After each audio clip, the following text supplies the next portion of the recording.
Hey guys, welcome to the Bright Cherry Studio. Today we've got a special guest. I'm recording this from a studio in Slovakia.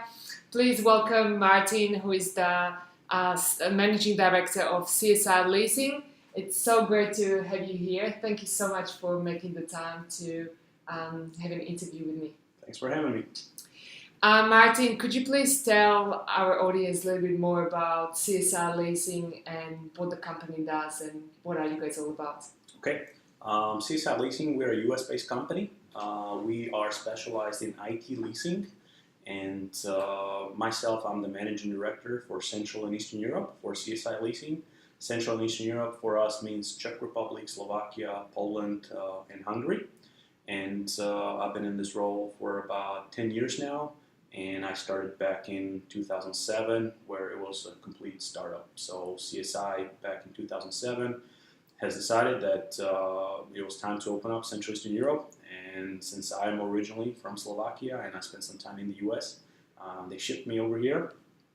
And when I came over 2007, it was basically no customers, no contracts, no employees, a greenfield, obviously a big company behind me, but locally non-existent. Exactly. So, and that was one of the reasons why I really wanted you guys to hear from Martin, because whilst he's got a big brand behind him and a brand that's been on the market for 40 years, the brand really had been on the market just in the US. And in Slovakia or Central Europe, really at that time, there was no environment, right? People were not buying computers in the same way, right? So, right. Just to tell you a little bit more, guys, what CSI Leasing does is basically leasing of equipment, right? Correct. IT, which means notebooks, PCs, servers, and we only deal with business customers, so we do not lease to direct individuals. And basically, when a company wants to order a larger batch of notebooks, PC, servers, and we do what we call an operational lease. Yes. So, it's obviously for a short-term period of time. Yes. Where the IT gets outdated or obsolete quickly. So a lot of times it doesn't make sense for the companies to spend their own cash. So they turn to us where we lease it for them. Plus, there are a lot of services at the end. Because obviously all the computer servers have a lot of sensitive data. Then you have to do proper recycling and disposal. So that's what we help our customers with.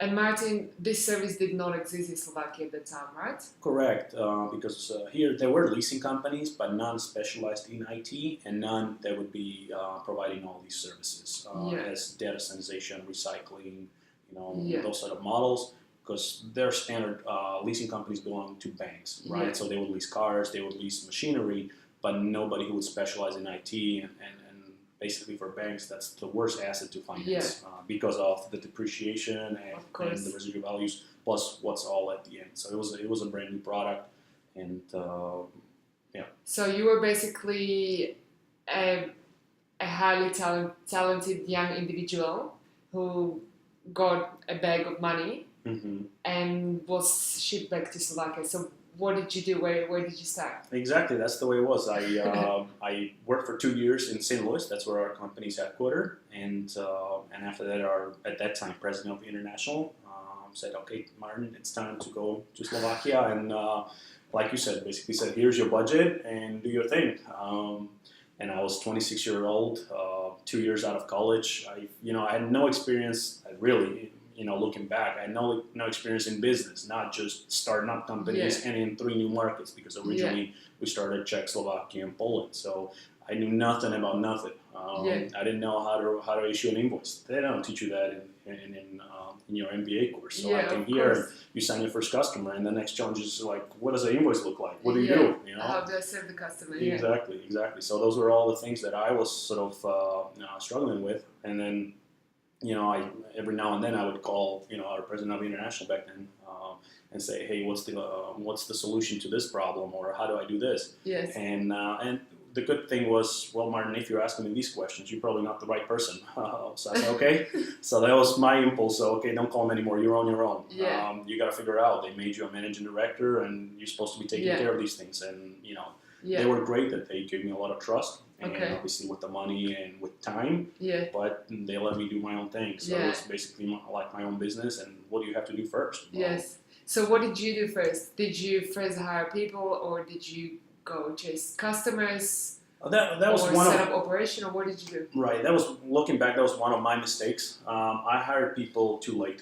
Okay. First, I was living like it was my own business, and what would I do? And Yeah. obviously having that corporate side behind you was a little better because I could have hired people. Now Yeah. I only realized that later, but I was like, first, okay, I need to get set up. So establish a company. So you need Yes. to go and speak with the lawyers and how do you establish a company, Yes. what's needed. Then you need to register with the tax authorities, so all Yes. these things, what do you need? So you go basically through the basic steps of, Yeah. getting all the registers so you can even function as a company. Yeah. Obviously, I had no idea what needed to be done. So then you Yeah. speak with various people. And then, what's the first thing? You got to go out and find a customer. There's no accounting, there's no Yeah. finance, there's nothing without a customer that Yes. actually order something. So, I was just old school. You pick up the phone and you start calling on potential prospects, customers. Yes. Say, hey, this is CSI Leasing. We do Yes. IT leasing. Would you be interested to meet with me? So those were definitely the first steps where you try to, and then I try to do different venues. So first was direct calling to the customers, Yeah. but then you try to talk what we call IT vendors. So Uh-huh. the suppliers of the equipment, Yes. like I don't know if you can I say brands on this Yeah. TV? Yeah. Okay, Of so course. look, you have Dell, you have Lenovo, you have Yeah. HP. So then you try to, I didn't have no network because I didn't live in Slovakia for the past 8.5 years when I came over. So I didn't know who to call or Yeah. what to do.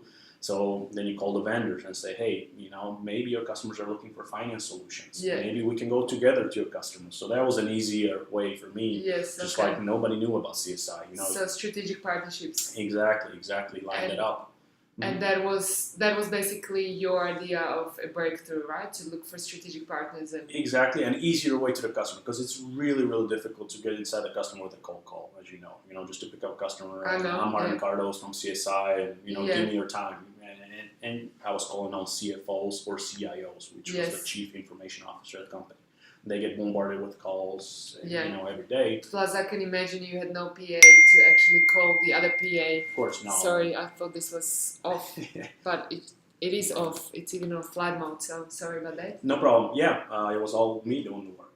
Yeah. Calling, and then finally landed the first customer.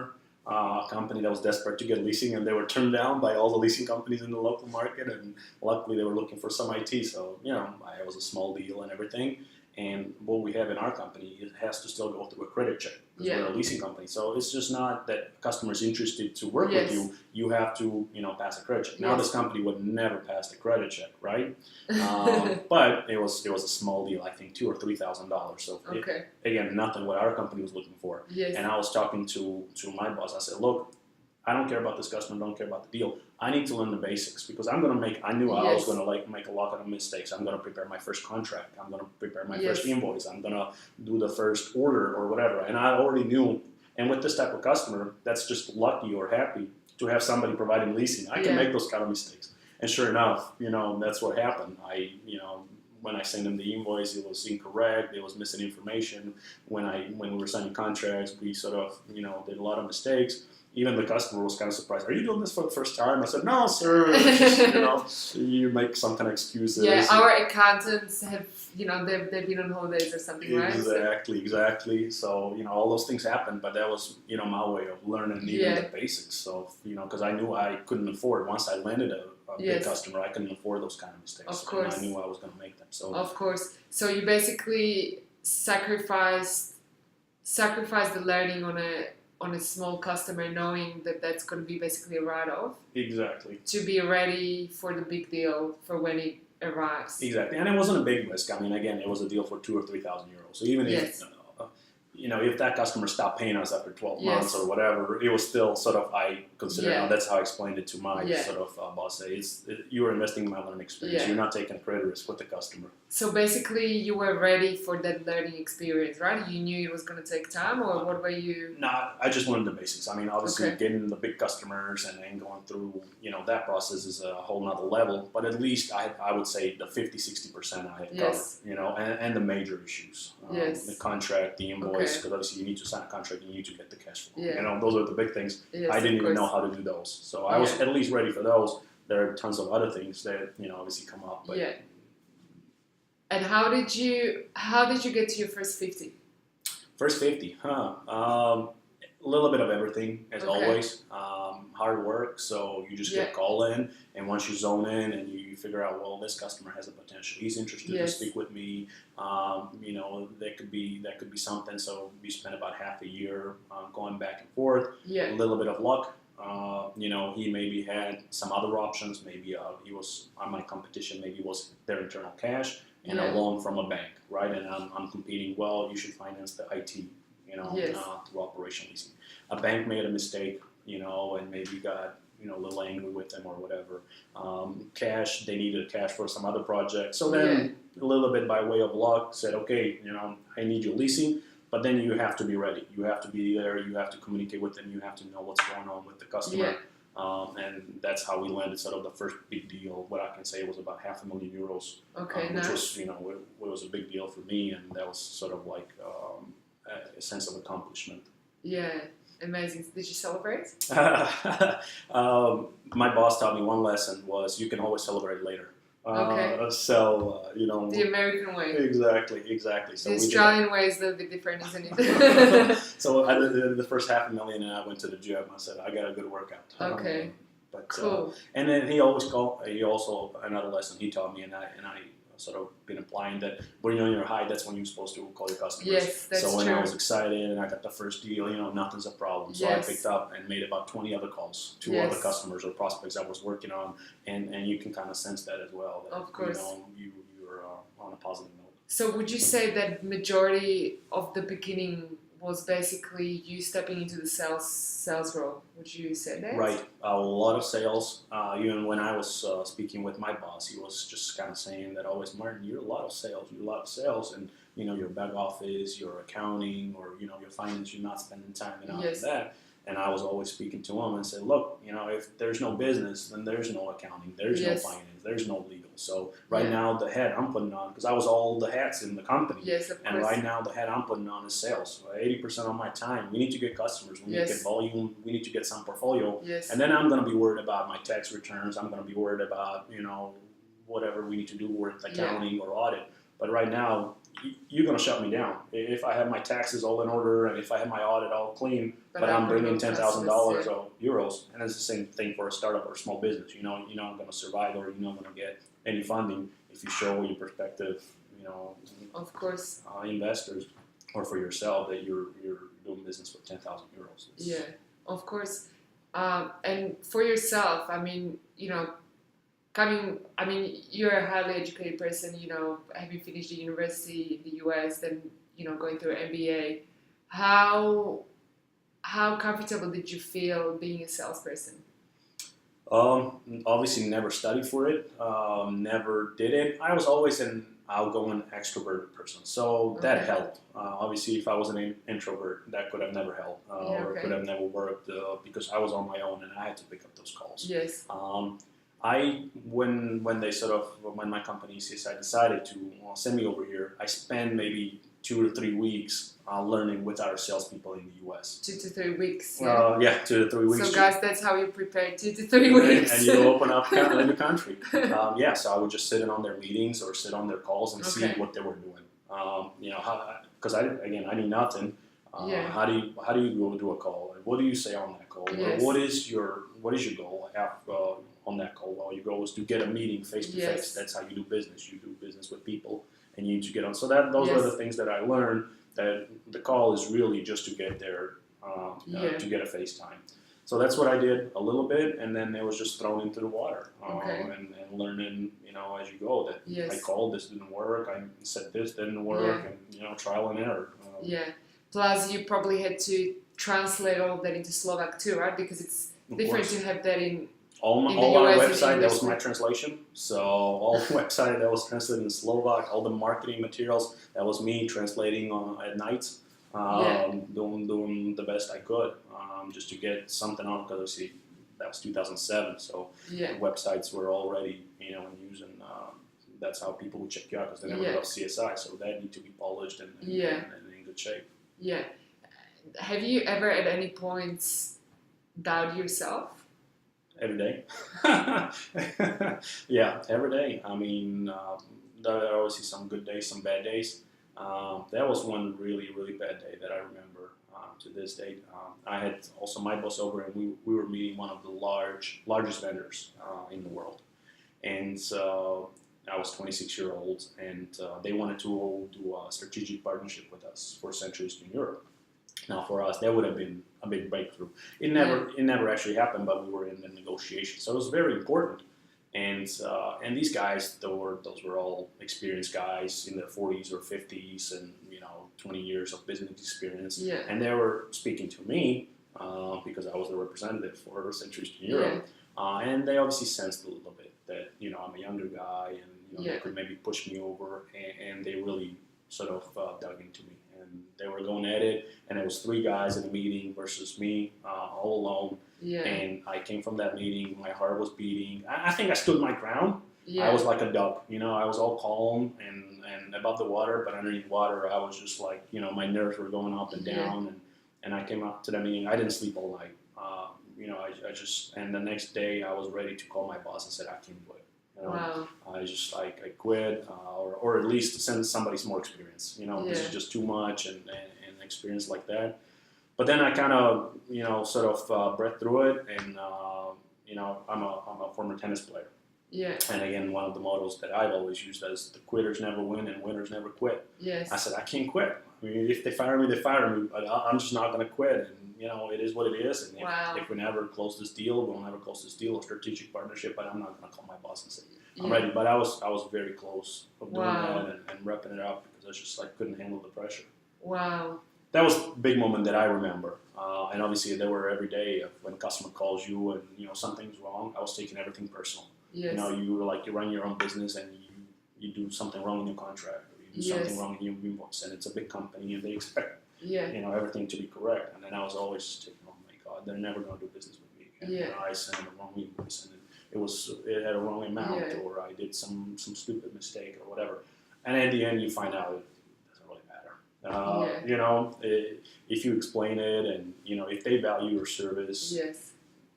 They have lots of things going on in their lives as well. So at that moment, they may yell at you. They may, sort of put you on the ground, but they'll forget it, because in the next 10 minutes, they have another problem in their company they're solving with. And if you fix their problem, that's all they care for. Plus, these people are also first just people, and second, they're employees, right? Exactly. So by the end of the day, they might be in a position of power at a certain point of time.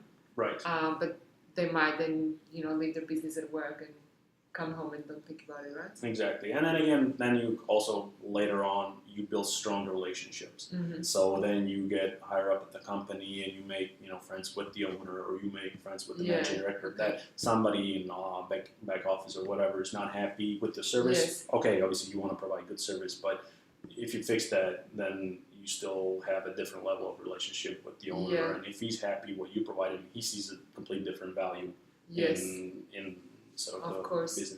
And how did you break it to that level? Because, starting with sales cold calling and calling PAs, who are basically gatekeepers to get an appointment, to basically jump, 5 levels and become friends or have good relationships with.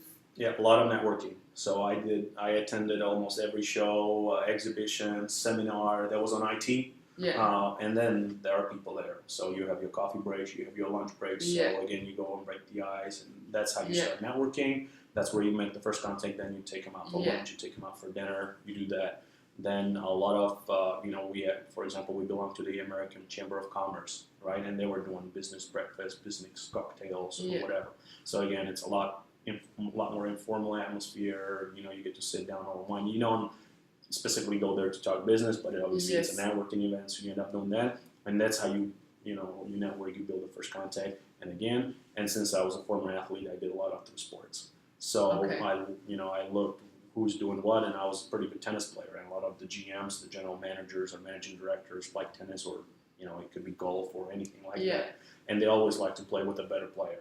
So somehow I could try to make a way and say, hey, I heard you play tennis or whatever. I'm a former pretty good tennis player. Maybe we could get a game together. And then again, that's how you build a network. Yeah. You build a relationship. Maybe after the tennis, you go for a beer. You go grab something to eat. And then, hey, I heard your company could be interested in this. Could you put me together with your CFO? or you could, introduce me to someone in your company. Yeah. And again, that's a completely different introduction. When course. the CEO calls the CFO and say, hey, here's Martin, and he's going to talk about some leasing or whatever, because we're just too high up. But then the CFO also then pays different attention to you when you come to that meeting. But again, that took time to network and to get to that point to have that CEO call his CFO. That could be a year and a half. Yeah. Till you establish the relationship, somehow get to it. But yeah, I did a lot of networking. That's what worked for me really well. Networking, and obviously you had that patience, but also what I'm hearing is it took lots of time to really truly understand who those customers are. Right? Oh yeah, definitely. I mean, I was reading news. Every time I read about a company, that was my impulse to call them. Say, hey, I just read an article, you're hiring 100 more employees. You're probably going to be ordering IT for them. Or, I just heard you expanding your production line or somehow. And customers appreciated that. So when you actually call them, they were proud of it. Or I even, used a little bit of sort of marketing and say, I read your great article, how your company's expanding and you're opening new production line or whatever. Yeah. So they were kind of proud that somebody's noticing them and somebody's talking about them. So that's what I also try to do in my calls. Not talk about CSI or talk about me, Martin, but talk about them. What I've been reading about them, what I've been hearing about them, how well they're doing. And that's how you get the customer on your side. Like, Martin wants to he's interested in my company.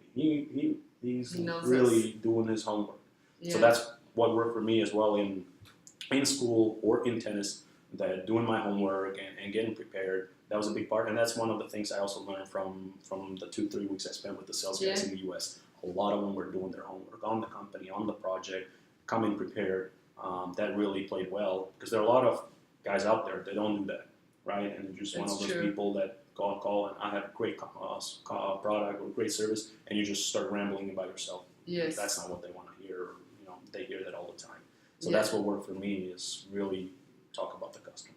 Yeah, which is one of the basics in the best sales processes, really, is to focus on the customer. But as you said, majority of salespeople just do it completely the other way around, right? And talk about themselves. So that's amazing that you had that learning, but that you also had it in yourself to really truly focus on who the customer was. But going a little bit back to what we talked about earlier and your experience, particularly in the sales process, how did you deal with rejection? That's tough, obviously, because you get rejected about 8 times out of 10 or 9 times out of 10, especially on cold calls. I mean, cold calls are tough. The response rate on that, it's even tough to say 9 out of 10. Sometimes you felt it was 10 out of 10. What it helped, and again, that was one of the lessons I got, is you call somebody that actually is going to talk to you. So after 5 or 6 bad phone calls, you call somebody who's actually going to talk to you. So you call a friend, you call your wife, you call somebody and say, hey, I just got, yelled at, or, whatever, hung up 7 times, 8 times. So, you need to get back on the positive note, or somebody who's going to talk to you. So that's how you deal with the rejection, or at least that's how I dealt with the rejection, that I then try to make like a positive call. So basically putting your mind into a positive frame of mind at all times. Right. And not calling from a negative state. Again, maybe it was, that's what I was taught as well. At first it was sort of like an artificial, that they're going to feel it, but the customers do feel it. When you're negative and we're calling for the 7th time and you've been sort of turned down and you call the 7th customer, that customer feels that something's going on, or you're not really in the mood. So you need to get back on the high, on the positive, and those really make sense. And then again, later on, I learned not to take it personal. That's all it is.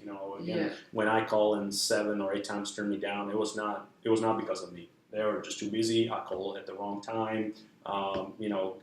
If you call in a male, you can't call him right before lunch. He's hungry, so you got exactly. He doesn't want to call. So a lot of times it was not for personal reasons, that they don't like me on the phone or they don't like the service. It was just a lot of other things going on in their lives. So that's you kind of try to distance from yourself. That it wasn't. He didn't really speak to me when he said no. He was speaking to his situation or whatever was going on at the time. Makes sense. And in terms of marketing, so at what point did you start incorporating marketing into your strategy? It was pretty late because again, it was just a one-man shop, and a lot of things. And marketing, knew nothing about marketing just from school, Yeah. right? What they teach you, what's the 4 Ps or 5 Ps, and Yeah, which are no longer valid. exactly. Yeah. So we see how long I've been out of school. Yeah. But then we decided to sort of hire an agency. Yeah. That was Okay. the next step. That okay, it's time to again, deal with professionals. Outsource, I wasn't in a position to hire our own Okay. marketing person because again, we weren't doing that much marketing where that person could be Yeah. busy. But we hired agency, and again, depends on everybody's situation. We try to put them on like they're in this together with us. So Yeah. I had no problem to pay them if we got some Results. responses or results or whatever. Yeah. I understand there's some fixed amount of work that went into preparations. But again, it was for me like, okay, we're in this together. I'm a small company, and I was Yes. very honest with them. Look, I don't really have a budget, but I feel like I need to start doing some Yeah. marketing. Try to act like you're in this with me. Yeah. And And get a strategic partnership from the other side, right? Exactly. And if I'm gonna be doing well, you're gonna be doing well. That was sort of my strategy Yeah. of going at it because I didn't want to spend a lot of thousands of euros or dollars or whatever, and then find out 6 months later, 10 months later that this is not working or Yeah. we didn't do anything. So that was sort of the marketing approach we took. Yeah. Again, our business is a lot of personal relationships. So it was just we're never going to be, we'll never have been a big marketing company where our ads are going to be all over and there's going to be but very targeted. And a lot of it, our business is with relationships. So again, most of my marketing, if I call it marketing budget, was going into developing these personal relationships. So you want to take the customer out, you want to do the golfing, you want to take him to an event, or maybe take him with a spouse or whatever. Then again, that brings you a completely different value because our business is really done on a personal level. Yeah. So it's more high value, targeted, specific niche. Exactly. Because like I said, we're not focusing on the consumer. Yeah. So if you were a consumer company, then you want to do a lot more marketing because you need to have the brand awareness, you need to people recognize you and all that. For us, it was really about 1 or 2 people at the company who make a decision. And it's really tough to run an ad and or it would be very expensive to make sure that ad really lands on that Yes. CFO's desk or CIO's desk. That's true. And at the credit-worthy customers, because then, like I said, we can only do business with credit-worthy customers. So it doesn't, make sense for me to spend money and target 50% of audience that I already know my credit risk is never going to approve. Yeah. So again, it would be very expensive to say, okay, let's filter it down, let's do this and that. Yes. So we just try to build a little brand awareness so people that like they've never seen CSI, but then spend more of the marketing material on that personal relationship. Makes sense. And Martin, one last question. Looking at yourself as an entrepreneur, what do you think was the one most important thing that made you really successful? Or what do you think for yourself, is kind of the secrets for success from your point of view? I think it's no secret. Obviously, I read a lot of books. I read a lot of entrepreneur stories. And for me, it's really the persistence. Like I said, there were so many times where I was able to quit, where I was or ready to quit, or I said, I can't do this no more, or, I don't think I can make it to the next day, but I stayed on. Yeah. So that thing, I think, was the most important, that you stay around and you have to believe that you're doing the right thing. And I knew, or at least I knew that I couldn't do anything better than I did. Okay, so and that's the same with sports, because as a former athlete, if you're doing everything right, and you're hiring the good people and you're spending the time, you're calling on customers, there was nothing more I could have done, right? So then you just say, okay, this has to break at some point. If I know I'm giving 100% of my time, I'm doing all the right things, I'm making the right decisions, I have good people on the board, it's just the business is not coming, stay the course. That was the one thing that I think differentiates, the quitters from the winners, that they just, never give up. Amazing. That's a great advice. Yeah. Martin, it's been an absolute pleasure to have you here. Thank you so much for making the time. I think this interview will be extremely valuable for all of you guys, but of course for myself, it's just amazing to hear your story. So Thank you so much. And guys, I'm going to put below the interview Martin's details so you can check him out on LinkedIn and check out what CSI does. Thank you, Silvia. Thank you so much, guys. I'll talk to you later. Bye-bye.